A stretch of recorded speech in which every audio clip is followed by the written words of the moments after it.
This is Inside Badger Football with head coach Trey Shucker. Inside Badger Football is brought to you by Bell Wealth Services, Welch Funeral Home, Austin Wingfield State Farm, Southern Bancorp, Southwest Sporting Goods, the accounting firm of Turner, Rogers, Manning, and Plywood, Taylor King Law, Pricing Company, Doctors Rob and Gary Rucker, Eccles, Thompson, and Kneebone, Certified Public Accountants, Clark County Farm Bureau, South Central Connect, Java Primo, Southwest Auto Collection, R&T Dixon Enterprises, Arkadelphia Tire and Outfitters, Patterson Federal Credit Union, Bats and Signs, Sonic of Arkadelphia, Dairy Queen, Pediatrics Plus,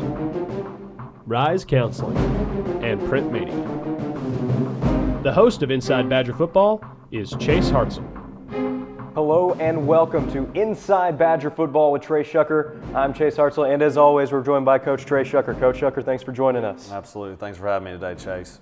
So this is a special episode because we're talking about homecoming, and it was homecoming in more than one way for the Badgers because this is the first game of the season at the newly renovated Badger Stadium with the brand new turf. Got to show off some brand new jerseys as well. There's a lot of good things to talk about on Friday. First game in the stadium, just like you said. First game in some new uniforms that were they came in a little bit earlier than we expected, so we were able to play in them. And homecoming, and so a lot of things to get excited about. And the crowd did a great job showing up and packing out the stadium and providing a really good environment for the night. And really the theme of the night was really that mix of old and new because you have a new era of Badger football with everything going on at the stadium and with the uniforms and everything. But then you look at Mena too, kind of that mix of the old and new too, because this is a foe that Arkadelphia is familiar with from previous conference interactions and also through the playoffs in recent years. But this is the first time in a while that the Bearcats and the Badgers have been in the same conference. Yeah, it's been a few years, and the last time Mena was in the conference, they were really competitive, and so they're familiar with the conference and kind of the how the conference rolls with how competitive it is, and Mena, they're young, but they play really, really hard. They're going to be a really good team. Progressively, I would say in the future, towards the end of the season, they're going to be playing their best football into next season and so forth. And one of the big stories in this game, too, was how fast the Badgers were at the start of the game getting onto the scoreboard because Arkadelphia has had some good starts throughout the season but has also sometimes had to find their footing throughout a couple drives, but this time took 2 plays in less than 30 seconds to get on the board. Yeah, and that's something that we've really been challenging our offense to do is start fast. That's always our MO, but we've really done a good job of challenging our kids. Our kids have taken the challenge, and you saw it Friday night. We were able to execute and get on the board really, really quick. And something else that really stood out in this game, too, was the defense because all the way up until the end of the half, you didn't really see the Bearcats threatening to score until that one drive where they started to piece together some momentum. And even in the second half, a lot of the younger guys getting some experience and pitching a shutout, no less, for most of the half against starters for the Bearcats. What did that experience mean to the team? It's big. Just getting those guys on the field and in those in-game situations. We talk about the expectation doesn't change just because we start rotating some people in. Those guys that are going in, the expectation is the same. We expect them to perform and execute just like they do in practice and do things what they're coached to do. And so, it's really good to get those kids in and get that Friday night experience and hopefully develop those guys into a Friday night player. A lot of positive takeaways from this game, and now we're going to get a chance to look at some of the highlights from the game against Mena on Friday night. Ladies and gentlemen, and really a great look here at the new turf.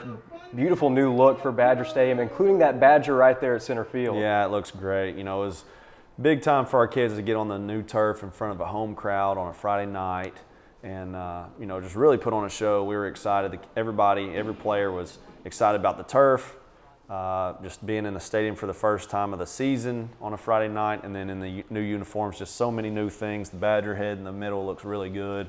It just pops. And then, all that put together, kind of what I didn't want to happen was to be so hyped up that our offense goes out and just makes some uncharacteristic plays. But as you see right here, the second play of the game, our guys did a great job of executing and controlling that excitement and did a really good job executing the play, finished in the end zone after the second play of the game.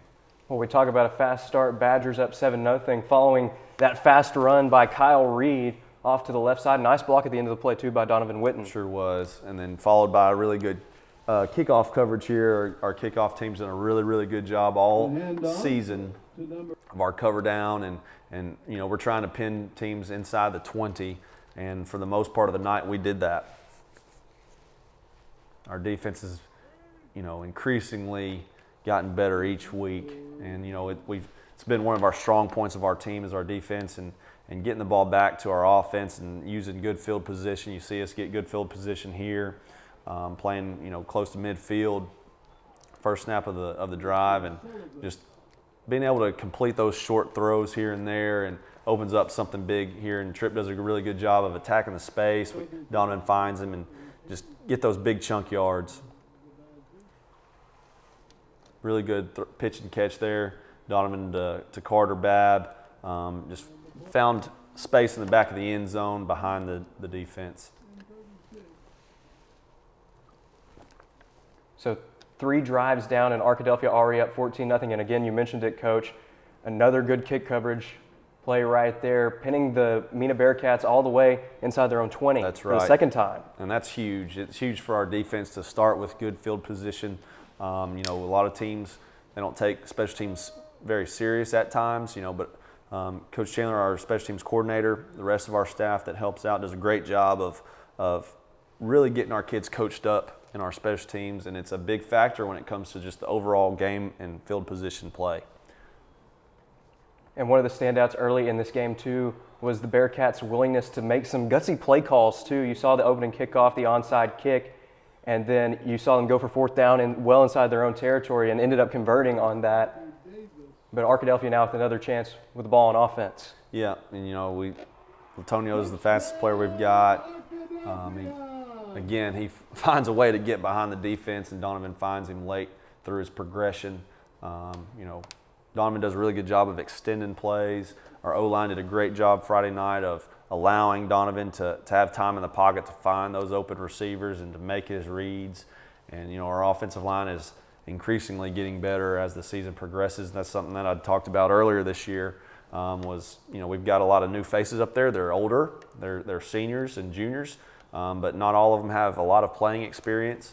And I predicted that those guys are going to increasingly get better as the season gets going, the more Friday nights that they get under their belt, and they're doing that. Our defense, you know, that was probably one of the only plays that you see multiple missed tackles on the night.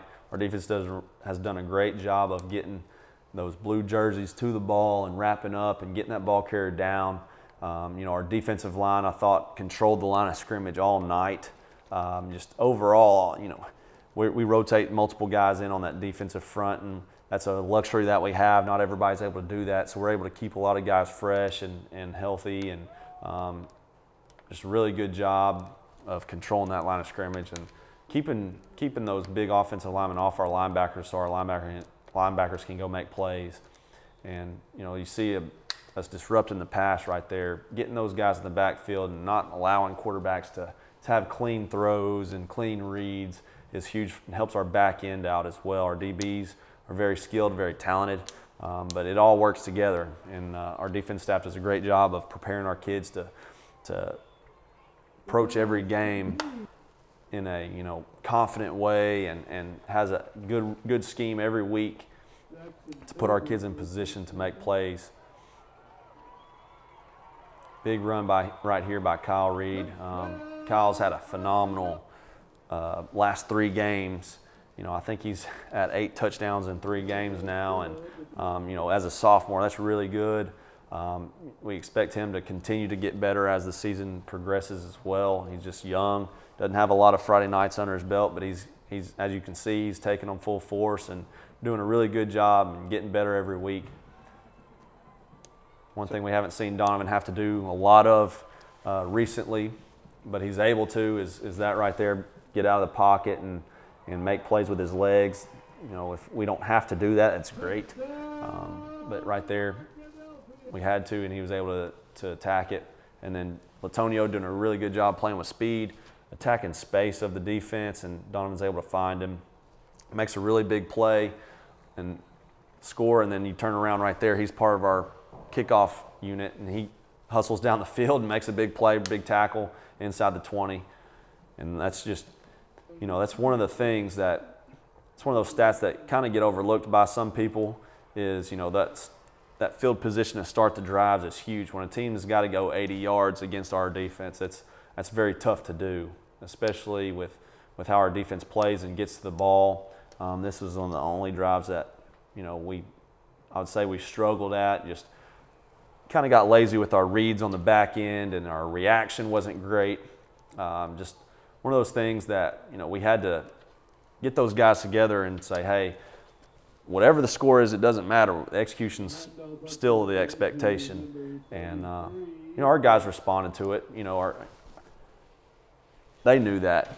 They knew that wasn't the expectation of the night, and they rose to the occasion after that. And there's still a lot of good things that we can take away from that drive, but just learning, hey, the score doesn't matter.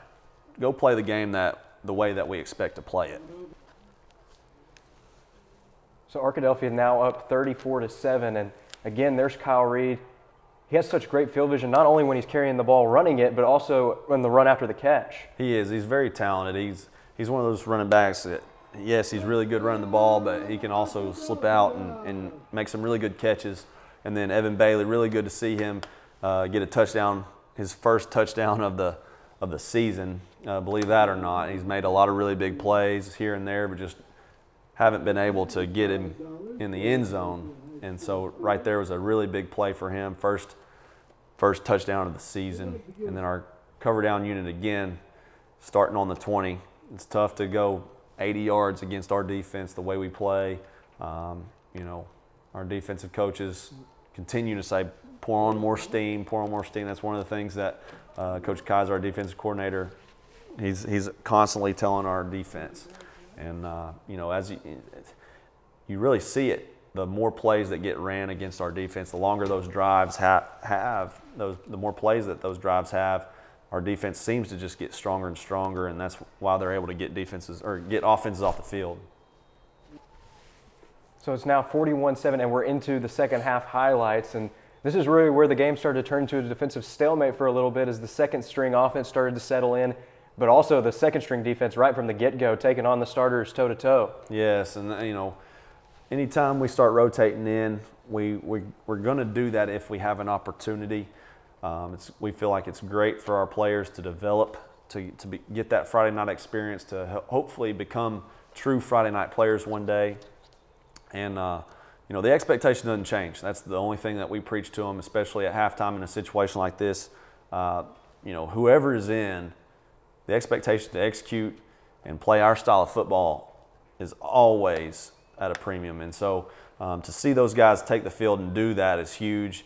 Very optimistic for those guys to be able to be in some of those situations moving forward.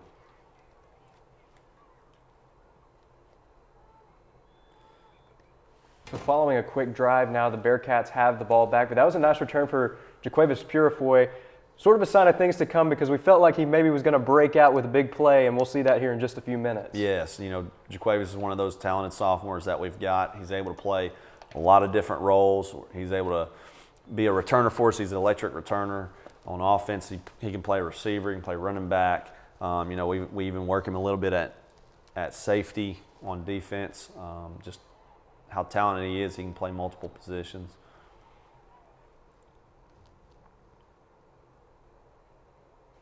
See our defensive line doing a great job of controlling the line of scrimmage and working down the line right there. And, we're able to get a finger on the ball there and get it tipped.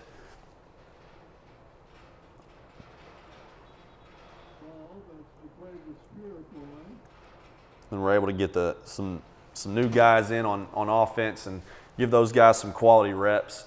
And at this point, we're running our offense. We're going to run the plays that we had in the game plan, and we're going to try to move the football and do things the right way and give those guys true quality reps and not just, try to run it out. We're trying to get the quality reps so our guys can get better.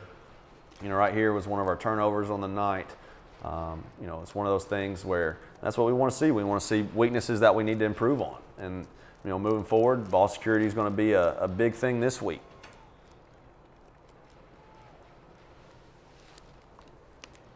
So another crucial stop there for the defense, and we were talking about that big play from Jaquavis Purefoy. Here it was, huge run up the middle, and then got to the outside and it was off to the races. Yeah, he's one of those players that if he sees any daylight at all, he's going to get to it, and if he can get to that daylight, he's tough to catch.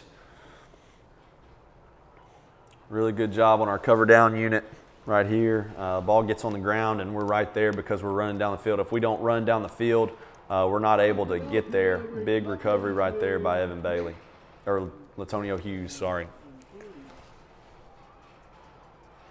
And then Alan Buckley was able to, our cover down unit did a really good job putting our offense in field position to score. And, big run right there by Alan Buckley to get a touchdown. And, he's a senior running back, doesn't necessarily get a ton of reps on a Friday night. So it's really big for him to get in the game and score in a really good way right there.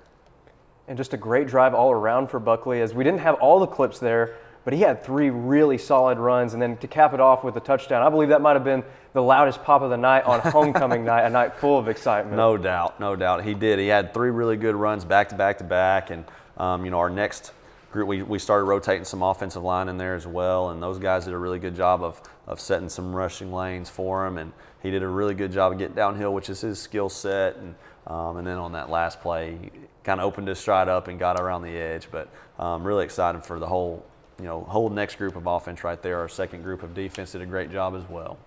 So the final score in this one, 54-7 in favor of Arkadelphia, and you take a look at the first half statistics.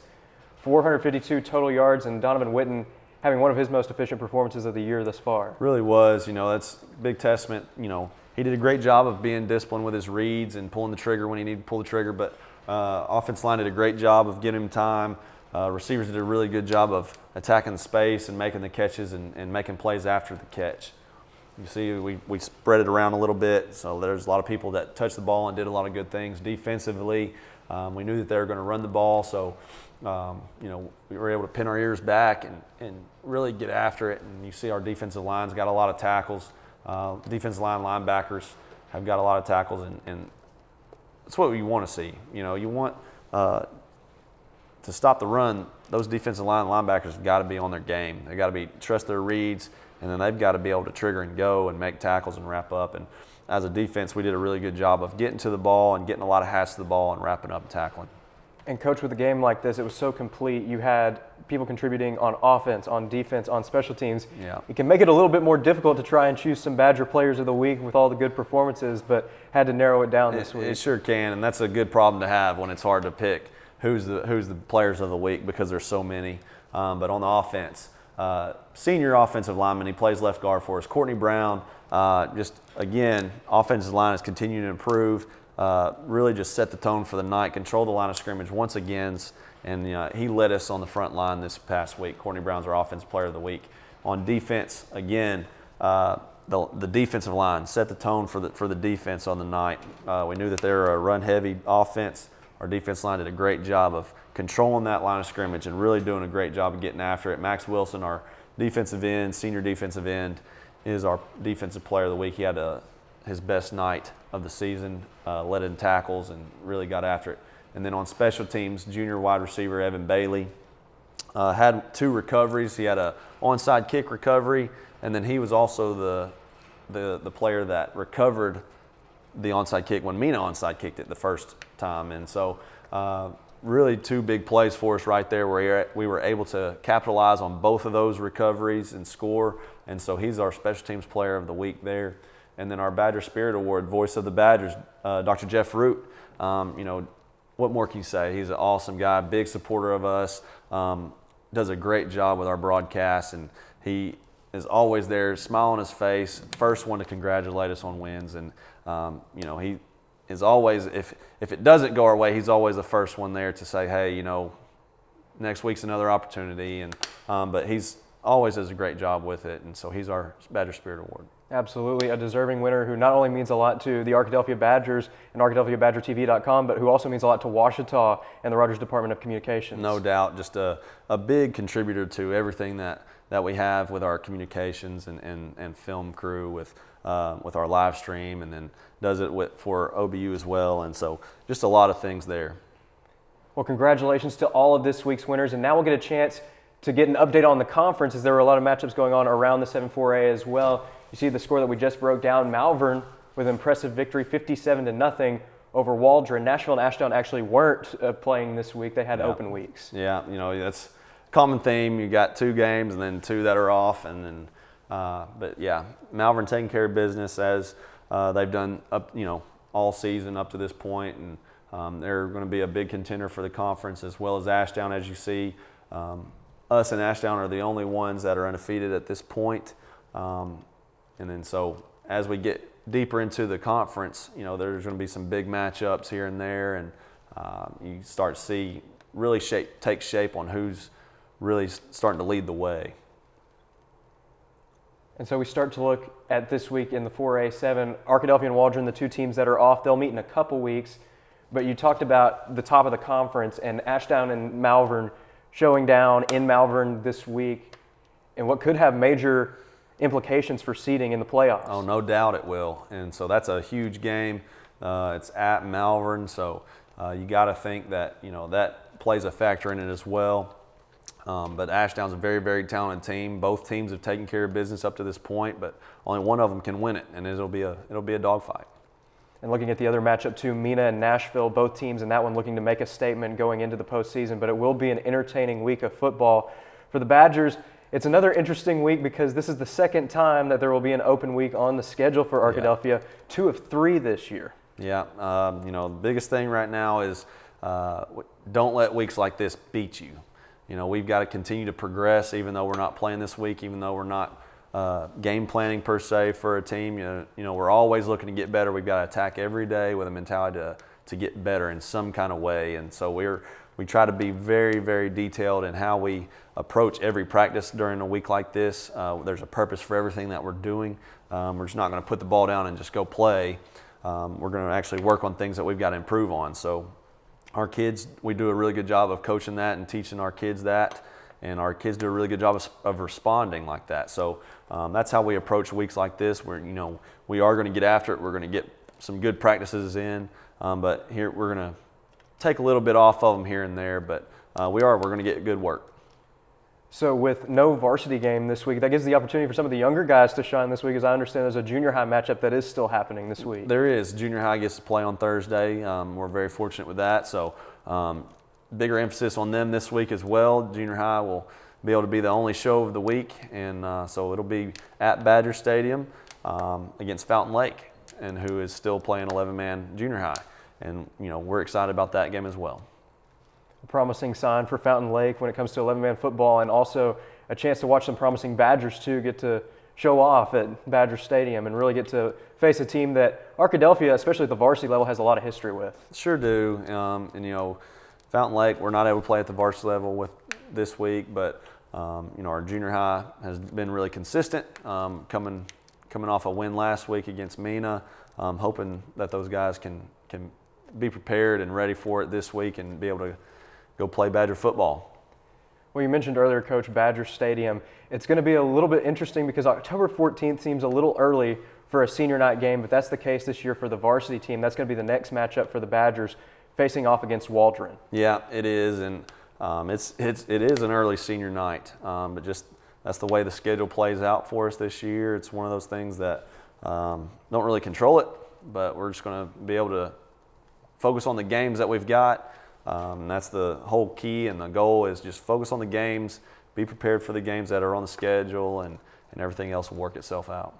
So Waldron, one of the 2 new teams to the conference, and this is one that the Badgers aren't as familiar with, haven't had as many opportunities to play them in recent years, but what can we expect from the matchup between the Badgers and the Bulldogs in a couple weeks? Well, I would say that we're going to get their best shot. I think that's one thing that against us is we're going to get everybody's best. And so that's what we believe anyways. And so we're going to expect a prepared Waldron team. They're going to be ready and scheme us up, and we've got to be prepared for it. We've got to have good weeks of practice, good days of practice leading up to it. It's going to be a fun matchup. Last one of the regular season at Badger Stadium, but also when you're playing games like that too, you're fighting for more opportunities to play at Badger Stadium in the postseason. That's right, and we don't really look too far into that as much. We just know that if we can take care of business from week to week, everything else will take care of itself. But you're right, we've only been in Badger Stadium once up to this point in the season. We only have one more opportunity. So if we're able to have a good finish to the conference play, we have an opportunity to play at Badger Stadium, hopefully in the playoffs. So Waldron will be taking on Arkadelphia on October 14th. It'll start at 7 p.m. You can catch that game on ArkadelphiaBadgerTV.com. If you can't be there, we encourage you to go out and support the seniors in their last regular season home game at Badger Stadium. And because of the way the schedule falls too, we will not have an episode of Inside Badger Football prior to that game, but we will return in a few weeks to break down that matchup against the Bulldogs. Yeah, we hope everybody comes out just like they did this past week. Gives a big crowd, big environment for senior night. Well, once again, we want to thank you, the Badger faithful, for tuning in and supporting the Badgers all throughout the season. And as for me, Chase Hards, on the entire crew here in the Rogers Department of Communications, this marks the end of another episode of Inside Badger Football. Coach, thank you again for joining us. Thank you for having me. Go Badgers. Go Badgers.